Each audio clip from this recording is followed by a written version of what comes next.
আসসালামু আলাইকুম। Live blogs by Shifu channel থেকে শিফু বলছি। কোরবানি ঈদের কয়েকদিন আগে থেকে আমার প্রচণ্ড দাঁতে ব্যথা। তো ডেইলি ব্লগ হিসেবে আজকের একটা হসপিটাল ট্যুর আপনাদের সাথে শেয়ার করব। ডেন্টাল হসপিটালে গিয়েছিলাম আমরা চট্টগ্রামের শমশের পাড়াতে। এটাকে সিএমসিএইচ বলে মেবি, নামটা দেখতে পারবেন আপনারা। তো এখানে আমরা ওয়েট করছিলাম ডাক্তারের জন্য। এটা ছিল কুরবানি ঈদের ঠিক 2 দিন আগে। তো এটা চট্টগ্রাম ইন্টারন্যাশনাল ডেন্টাল কলেজ হাসপাতাল। তো আমরা ওয়েট করতে করতে আমি বেবিদেরকে নিয়ে বসেছিলাম। আমার হাজবেন্ড পায়চারি করছিল যে কখন ডাক্তার ডাকে, কখন যাব। ডেন্টাল চিকিৎসাটা এমন যে এটা খুব লেন্দি প্রসেস। আস্তে আস্তে করতে হয়, আস্তে আস্তে যেতে হয়।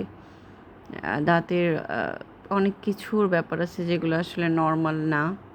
তা আমি আমাকেও দেখাবো, আবার আমার বেবি বড়টাকেও দেখাবো। ওরও ক্যাভিটি আছে, আমারও ক্যাভিটি আছে। তো আর এটা হচ্ছে আমরা এই কোরবানি ঈদের তৃতীয় দিন, তৃতীয় দিন মানে হচ্ছে আজকে সকালবেলার ফুটেজ। এটা আমরা যাচ্ছিলাম চিটং মেডিকেলে যাওয়ার সময় প্রায় এটা তখন 8:30টার দিকে, কারণ ওখানে যদি ভোরে সকাল সকাল না যাওয়া হয় তাহলে পরবর্তীতে আসলে অনেক ভিড় হয় মানুষের। তো আমরা মনে করেছিলাম মানে ঈদের পরপর যেহেতু তেমন একটা ভিড় পাবো না, ভিড় হবে না। তো এই তো আমাদের বাসা থেকে বের হয়ে সামনে একটা বাসার সামনে এই গাছগুলো দেখছিলাম। এত সুন্দর গাছের পাতাগুলো, যে ফুল আর প্রয়োজন নেই, পাতাগুলো দেখলেই মন জুড়ায় যাচ্ছিল। তো সকালবেলার স্নিগ্ধ বাতাসটা খুব বেশি ভালো লাগছিল। আমরা তারপর সিএনজি নিলাম, সিএনজি নিয়ে সোজা চলে গেলাম চট্টগ্রাম মেডিকেলে। আর যেহেতু বড় ছেলেকে দেখাবো, নিজেও দেখাবো, তো সবাই মিলেই যাচ্ছিলাম। আমার ফ্যামিলির আমরা 4 জন মিলেই যাচ্ছিলাম। রাস্তায় খুব একটা ভিড় ছিল না, তেমন কোনো মানুষ ছিল না। দোকানপাট সব বন্ধ ছিল, কোনো দোকানপাটই খোলা ছিল না। তো তারপর আমরা পৌঁছে গেলাম ওইখানে।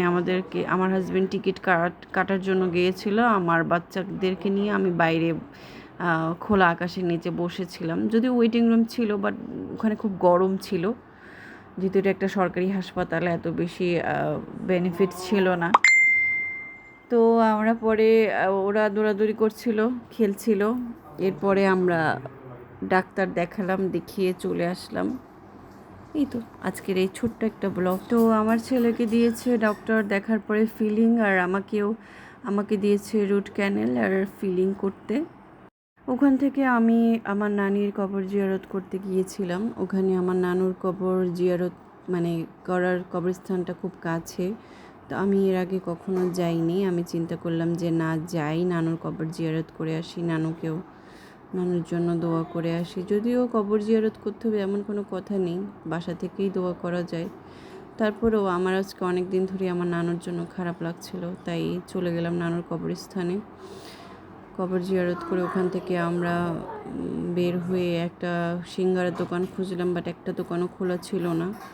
পরবর্তীতে অটোরিকশা নিয়ে বাসায় চলে আসলাম।